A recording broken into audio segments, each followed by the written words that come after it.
Eto naman kasi si Rosmar, minsan, pag nagsasalita, hindi niya dire-diretso. May mga tao din syempre na hindi lahat-lahat magkakapareho ng level of intellectual. Kaya dapat mag-ingat-ingat din pag may time. 3, 2, 1, let's go!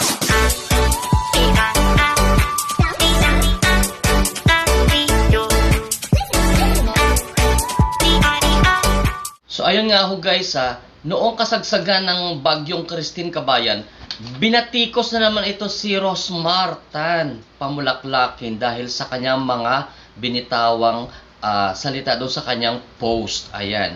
Ito ang kanyang nasabing post guys. Nasa screen ninyo. Ang hirap isipin na habang kami nakahiga sa malambot na kama, kagigising lang at naka-aircon, ang daming bata, matanda na di na alam paano ililigtas sarili sa Bicol dahil sa baha at bagyo. Dahil nga dito guys sa kanyang post, umulan ng batikos itong post ni Rosmar Tan Kabayan. So minsan kasi dapat din magkaroon tayo ng diretsong salita para maintindihan ng kapwa natin kasi hindi naman ho pare-pareho yung level of intellectual ng bawat isa sa atin. Kung ito ay isang concern or ito ay isang pang-iinsulto, di ba? So, dapat naman ito si Rosmar idiretsa niya rin at ipaliwanag niya kung ano yung ibig niyang sabihin doon sa kanyang pinost para maliwanag sa tao, di ba?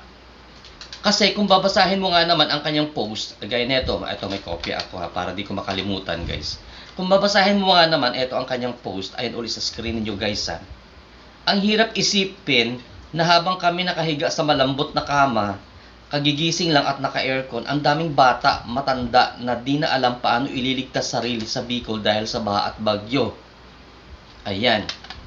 So tuloy, dahil dito, pati si Tito Mars, napa-komento dito sa itong post ni Rosmar Tan. Ayan, ang sabi ni Tito Mars, ito basahin ko. Ayan sa screen niyo guys.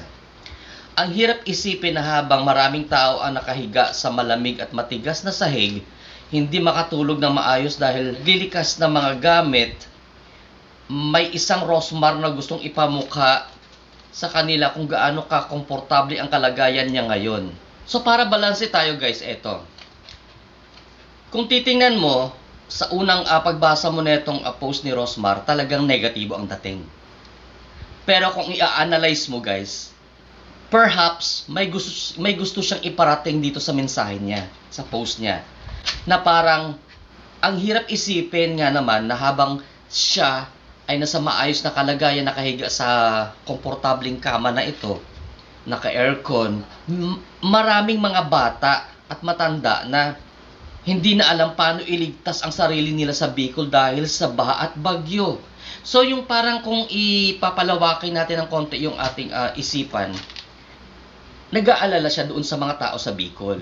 So pero kasi, sabi ko nga kanina, hindi lahat ho magkakapantay ang level of intellectual. So may mga tao talaga na pag unang basa na itong kanyang post is they will gonna find it as negative and parang nangiinsulto pa siya. Ganon ho. Parang ang dating sa ibang tao parang nangungutya ba, parang ganon. Na ako nakahiga ako dito sa malambot na kama, naka-aircon, pero yung ibang tao dun hindi alam kung paano iligtas ang sarili nila sa baha at bagyo.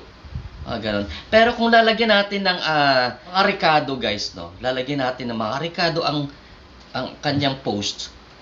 Nagpapakita ito ng concern. Ito ako si Rosmar, nakahiga sa malambot kong nakama. Naka-aircon kami dito ng pamilya ko. Kagigising lang namin. Pero may mga tao sa labas na hindi alam kung paano iligtas ang mga sarili nila dahil sa baha at bagyo. Yun ang pinupunto niya sa tingin ko. Ayan ho guys, para patas tayo dito sa Carlo Mendez TV kasi ako din minsan nami-misinterpret ako ng mga viewers sa mga sinasabi ko kasi nga nagja-jump agad yung ibang tao sa conclusion without giving the benefit of the doubt. Ayan ho.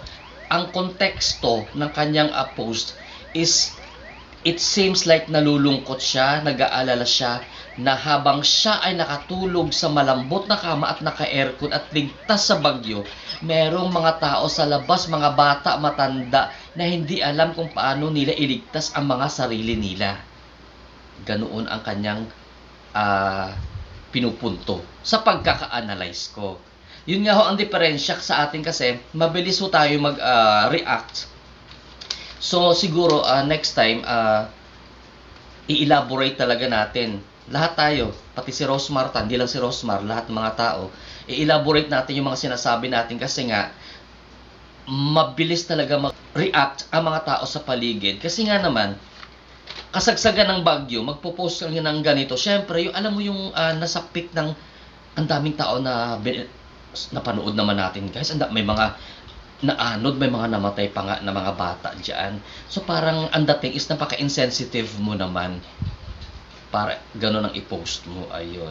So parang ano na lang, siguro ang magandang gawin, bigyan natin ng a benefit of the doubt palagi yung mga sinasabi ng bawat isa sa atin na baka hindi naman ganito yung gusto yung sabihin, or kung ganito man gusto yung sabihin, dapat, oy, Rosmar, ano ba yung pinupost mo? Paki-explain nga kung ano yung pinupost mo na yan, bakit ganyan ang post mo?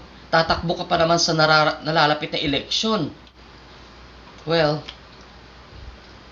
kayo na ho bahalang umintindi at sana nga ho magkaroon tayo ng mga patas na pananaw, no guys. So we should always pay attention doon sa feelings ng ibang tao. Hindi din naman natin masisi yung mga ibang tao na na-offend sa mga post na yan kasi nga yun ang pagkakaintindi nila, kabayan. Okay?